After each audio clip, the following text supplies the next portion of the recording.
They say your best friend is the one who cheers you on the loudest. But what happens when that same friend secretly plots your downfall? The day I told Valerie I was leaving the country, she smiled. But behind that smile was a shadow I didn't see. One poisoned plate of egusi soup almost ended my life. As the lies unraveled, I discovered that envy doesn't just hurt, it kills. The first thing I felt was confusion. I opened my eyes to a blinding white ceiling and the sharp, cold scent of antiseptic. My body was heavy, my lips were dry, and my head throbbed like I'd been hit by a wave I never saw coming. Slowly, my eyes darted around. The curtain drawn halfway, the drip connected to my hand, the slow, rhythmic beep of a heart monitor. I was in a hospital. But how? I tried to piece it together. The last thing I clearly remembered was sitting at my dining table, grinning ear to ear as I dug into a steaming plate of egusi soup with pounded yam, my absolute favorite. Valerie had brought it over herself, my best friend of many years. She had shown up smiling, saying she made it just for me. I had been touched. After all, we had spent the past week talking about my big news. I had won a fully funded scholarship. I was traveling abroad for my studies. The way Nigerians say it, Jagba, it's almost like freedom wrapped in a single word, a ticket to a new life. Valerie had laughed when I told her, but there was something in her eyes, fleeting, almost like a shadow. I had brushed it aside. I remember her placing the food on my table, insisting I eat immediately because it was best when hot. I remembered us chatting, or rather, me talking excitedly about my plans, the apartment I would rent, the part-time job I would pick up, how Jack, my fiancé, was already helping me with travel preparations. Then I took the first bite, and the next, and the next. After that, everything blurred into darkness. The curtain swished open. The doctor stepped in, holding a clipboard, his eyes serious but calm. "You're very lucky," he said. "We found traces of a dangerous poison in your system. You survived, but just barely." The word poison snapped back in my mind. My stomach tightened. Poison? Instantly, my thoughts darted back to Valerie. The smile, the food, the moment I told her I was leaving. My heart pounded so hard I could hear it. Could she have done this? Could my own best friend have tried to kill me just because I was Jagbaing? I swallowed hard, but the bitter taste in my mouth was no longer from the hospital dryness. It was the taste of betrayal beginning to settle in. I lay there in the hospital bed, my mind replaying every recent moment with Valerie like an old cassette tape. The doctor's words, "dangerous poison," were still echoing in my ears. Could it really have been her?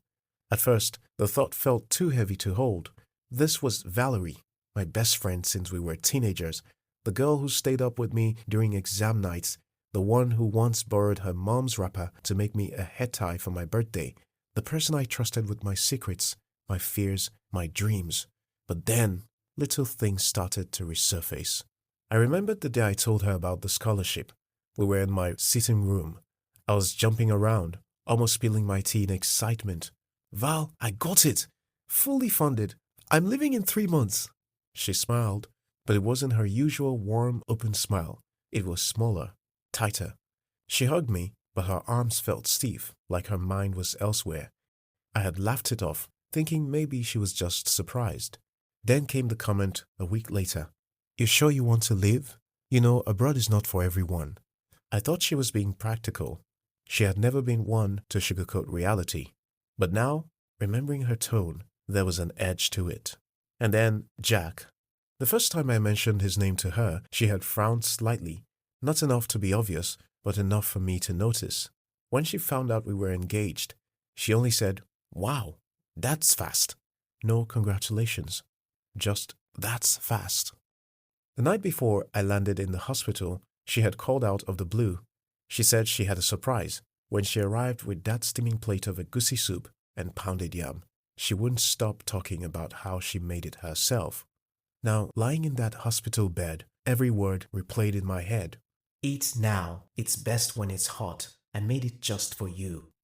My chest tightened. Was I imagining things? Or had the signs been there all along, hiding in plain sight while I laughed, planned my future, and trusted her with everything I had? The beeping of the monitor next to me felt louder now. It was counting down to a truth I wasn't sure I was ready to face.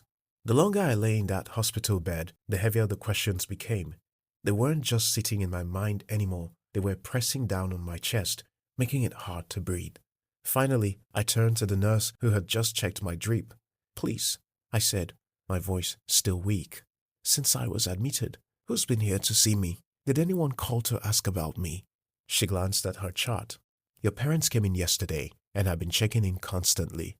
Your fiancé was here too, but no other visitors." I frowned. "No other visitors? Are you sure?" She nodded. "Yes, ma. Just your parents and your fiancé." My mind raced. Valerie hadn't called. She hadn't shown up. This was the girl who, on a normal day, would blow up my phone if I didn't text back in 2 hours. Just then, my parents walked in, my mom's eyes red and swollen from crying. Dad tried to smile, but it didn't reach his eyes. Mom held my hand. "We thank God you're alive," she said, her voice trembling. "The doctor said it was serious." I swallowed. "Mommy, Val hasn't been here?" They exchanged a look. Dad shook his head. "We called her number several times. It's been switched off. Even Jack tried. Nothing." A cold shiver ran through me. "What do you mean, switched off?" "Off," Dad repeated. "Since the day you were admitted." I just stared at them. No calls, no visits, no message. This was Valerie. My Val. The one who brought me food. The last person I saw before the darkness swallowed me. The silence in the room grew heavier. My mom finally asked, "Is there something you are not telling us?" I looked away, my throat tight. I wasn't ready to voice my suspicion out loud yet, but the truth was already slithering its way through my mind. By the third day, the truth hit harder. Valerie had vanished. Her phone line was dead. She hadn't been home. Neighbors said they hadn't seen her. No one knew where she had gone. It was as if the earth had opened up and swallowed her whole. And deep inside, I knew people don't disappear like that for nothing. Especially not when the last thing they did was hand you your favorite meal and you woke up in a hospital fighting for your life. By the fourth day, my body was getting stronger, but my mind refused to rest. Every time I closed my eyes, I saw Valerie's smile. Not the warm, easy smile I'd known for years. No, this one was sharper, tighter, almost like a mask. Jack was sitting by my bedside, scrolling through his phone. "I've been thinking," he finally said. "We need to find Val. If she didn't do anything, fine. But if she did," his voice trailed off. My father agreed. "We can't just leave it to chance. Someone has to start asking questions." That afternoon, Dad called a family friend in the police force. They came to the hospital to take my statement. I told them everything I could remember. The visit, the food, the conversation, and how everything went blank afterwards.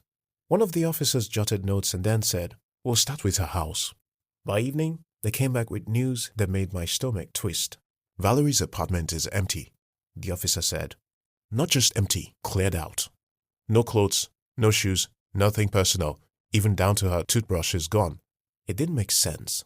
Valerie was rooted in this city. Her job, her family, her life, everything was here. She couldn't just vanish unless she had planned it. Then came the detail that chilled me to my bones. The security guard at her compound swore he saw her leave late at night 2 days before I woke up. She had 3 large suitcases. She didn't tell anyone where she was going. I kept staring at the officer, hoping he would add, "We found her. It's all a misunderstanding." But he didn't. Instead, he asked the question that made the room feel cooler. "Has Valerie ever seemed jealous of you or unhappy with your successes?" I froze. Jack's hands tightened over mine. My parents looked at me, waiting. And in that moment, I realized I couldn't protect her image anymore, not after this. I told them about the strange look she gave me when I said I was traveling abroad, the stiff hug, the backhanded comments about Jack, the way she pushed me to eat that food immediately. When I finished, the officer closed his notebook. "We'll find her," he said. "But if she's running, she knows exactly why." That night, I lay awake, staring at the ceiling, replaying every year of friendship we had shared. I wanted to cry, but anger was beginning to rise in me like fire. If Valerie thought she could poison me, vanish, and leave me broken, she had no idea who she was dealing with. The next morning, the police came back. I could tell by the look on the officer's face that they had something new. "We checked her financial records," he began, flipping open his notebook. Valerie bought a one-way ticket out of the country 2 days before you were admitted. I blinked. A one-way ticket? To where? Canada, he said. Flight was scheduled for the same week you were supposed to travel for your scholarship. The air in the room seemed to thin. My parents exchanged looks. Jack stared at the officer, as if trying to make sense of the words. My mind went into overdrive. Valerie had never once mentioned plans to leave the country. Not once in all of our late-night chats, not even when we discussed my move abroad. In fact, she had discouraged me from leaving. Now it was starting to click. If you've ever had that moment where puzzle pieces you've been staring at suddenly locks into place, you'll understand how I felt. Valerie didn't just wake up one morning and decide to poison me. She'd been planning something, maybe for weeks, maybe months. The officer continued. We also found out she applied for a visa months ago, fully funded program. The strange part, it's the same scholarship you got into. She was rejected. My chest tightened. I remembered the day I got my acceptance email. I had sent it to her first. She replied, "Wow, that's amazing. Congratulations." Behind those words, she had been sitting on her own rejection. Suddenly, her cold hug, her strange tone, the way she insisted I eat the food right now, it all took on a darker meaning. She hadn't just been upset I was leaving, she had been watching me live the life she wanted, with the man she probably wished was hers. "Do you think she's already gone?" I asked. The officer shook his head. "The ticket hasn't been used yet, but if she's hiding, she's buying time until the day of the flight." I lay back in the bed, my heart pounding. It wasn't just about survival anymore. If Valerie got on that plane, she would vanish for good. And something in me decided I wasn't going to let her slip away that easily. The irony wasn't lost on me. While the police were hunting Valerie, I was still supposed to be packing my own life into suitcases. My flight for my fully funded scholarship was barely 2 weeks away. Every time I zipped a bag or folded a dress, I thought about Valerie. I imagined her doing the same thing somewhere else, except she was packing in silence, hiding from the world, probably congratulating herself that I hadn't died. Jack came over that afternoon, carrying 2 packs of bubble wrap for my books. "We need to talk," he said. He pulled out a small painted sheet from his backpack. It was Valerie's flight itinerary. "She hasn't been cancelled. Her flight is 4 days before yours." I stared at it, my hands tightening around the paper. 4 days. That was all we had to find her. If she boarded, she was gone for good. But here was the thing. I couldn't just drop everything to chase her. I had my own exit to prepare for. The scholarship wasn't going to wait, and I had already deferred it once. My parents kept reminding me, "Focus on your future. Let the police handle her." But how could I? How could I stand in a foreign lecture hall, knowing the woman who tried to kill me was living free in another country? That night, I sat on my bed, my open suitcase in front of me, staring at the piles of clothes. My passports picked out from under a scarf, a small reminder that my own new life was almost here. And then it hit me. Maybe my traveling could help catch her. I called the officer and told him my plan. We would keep things quiet. No public moves, no chasing her openly. Let her believe I'm gone, while we get closer. He agreed. But if we're doing this, we have to move fast. 4 days isn't much. I hung up and looked at my packed bags. 2 women, 2 flights, 2 futures. But only one of us deserved to make it out of Nigeria. 3 days before Valerie's flight, the police got their first real lead. A neighbor from her old compound said she had seen Valerie at a small market on the outskirts of town, wearing a face cap and sunglasses. She was buying toiletries and travel-sized cosmetics, the kind you'd pack in a carry-on luggage. The officer called me immediately. "She's still in the city, but from the way she's moving, she has no idea you survived." The sentence hit me like a punch in the chest. She thinks I'm dead. Images flooded my mind. Valerie leaving my house that night, maybe tossing the food container in a bin, walking away without looking back. No call, no hospital visit, no tearful apology, just silence. I almost laughed at the absurdity of it. My best friend had probably already moved on, maybe even feeling relieved, and that's when the idea struck. If she thought I was dead, then seeing me alive would hit her like thunder on a clear day. We decided to not make a move until we were ready to strike. Jack contacted a mutual friend, someone Valerie hadn't spoken to in months but still trusted. We told her to casually drop into a conversation that she had heard I was in town that weekend, just passing through before leaving for my studies. The bait was set. That Saturday, Jack and I went to a quiet cafe, the kind of place Valerie loved. We sat by the window, my face in full view, pretending to scroll through my phone. Every minute felt like an hour. Then she walked in. For a moment, I thought my heart would burst. She was slimmer, her hair tied back, her clothes casual but neat. She glanced around, probably looking for a table. Then her eyes landed on me. She froze completely, her face drained of color. The bag in her hand slipped and hit the floor. For 3 full seconds, she didn't move. Without a word, she turned on her heel and bolted for the door. Jack was already up, chasing after her. The officer, who had been sitting at another table pretending to read a newspaper, followed. I sat there, shaking, realizing something. In that moment, Valerie wasn't just running from the law. She was running from the ghost she thought she had buried. The cafe door banged as Valerie burst out onto the street. Jack was right behind her, the officer a few steps away. From my seat, I could see her weaving between cars, dodging startled pedestrians, clutching her bag like it contained her entire life, which in a way it probably did. I stood, my legs trembling, every part of me wanting to run too. Not away, but after her. My body was still recovering, and the doctor's warning echoed in my head. Your strength isn't fully back. Don't push it. So I watched from the window as Jack caught up to her at the corner. He grabbed her arm, spinning her around. She fought like a wildcat, her voice shrill. "Let me go! You don't understand!" The officer stepped in, his voice calm but firm. "Valerie, you need to come with us." For a moment, I thought she would try to keep fighting, but then her shoulders sagged and she went still, just like that. The fight drained out of her. They walked her back to the cafe. The moment she saw me through the glass, her eyes went wide again. "You're alive?" she whispered when they brought her in. I leaned back in my chair, my hands clasped. "Surprised?" She opened her mouth, then closed it, glancing nervously at the officer. I didn't mean..." Her voice trailed off. The officer pulled out a small folder. "Valerie, we have your flight details, your scholarship rejection letter, and the witness who saw you at the market. This is your chance to tell your side before things get worse." Valerie's eyes darted between me, Jack, and the door, as if she was calculating whether she could still run. Finally, she slumped into the chair across me. "You don't get it," she said. "You got everything I wanted. The man, the scholarship, the life abroad. I applied for that same program and they rejected me. Do you know how it feels to watch your friend get the dream you prayed for?" I held her gaze. "Do you know how it feels to nearly die because of someone you trusted?" She flinched, but didn't look away. "I wasn't going to let you take that life without a fight, and if I couldn't have it," her voice cracked, "then neither could you." Her words hung in the air, heavy, poisonous, just like the food she'd served me that night. The officer stood. "That's enough. You're coming with us." As they led her away, she turned back one last time.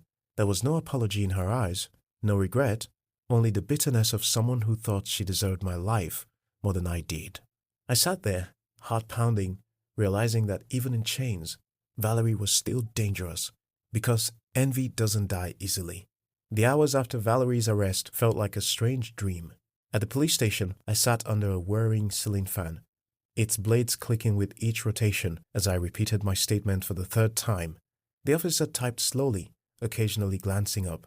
"So you're saying she brought the meal to your home the same evening you told her about the scholarship?" "Yes," I said, my voice steadier than I expected.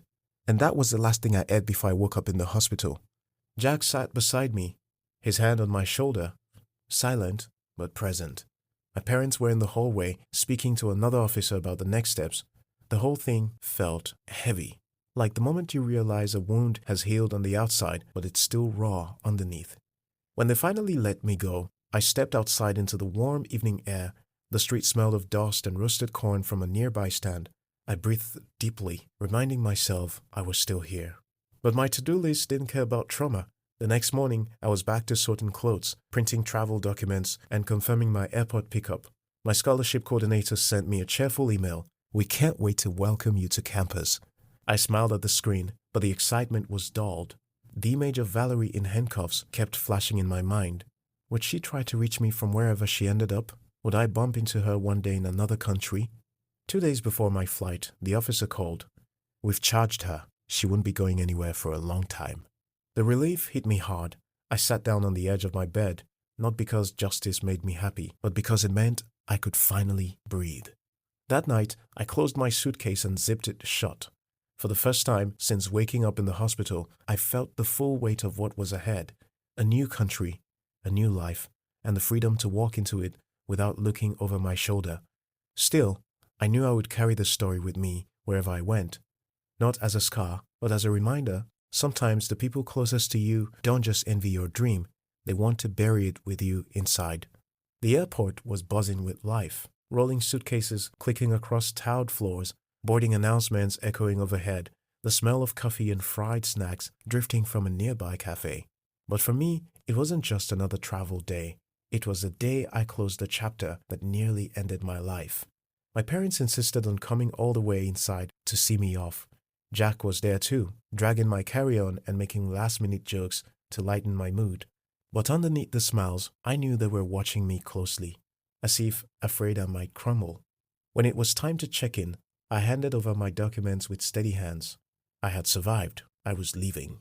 And Valerie would be watching the walls of a prison instead of the clouds from an airplane window.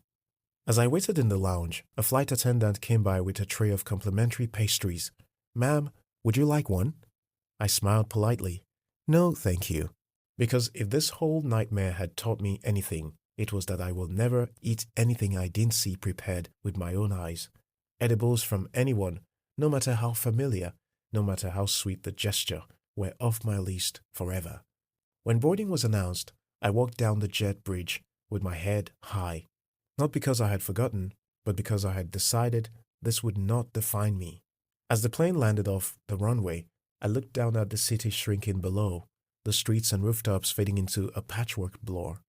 Somewhere down there was the house where Valerie had smiled at me across a plate of food, and somewhere else, the hospital bed where I had woken up, confused and fighting for my life.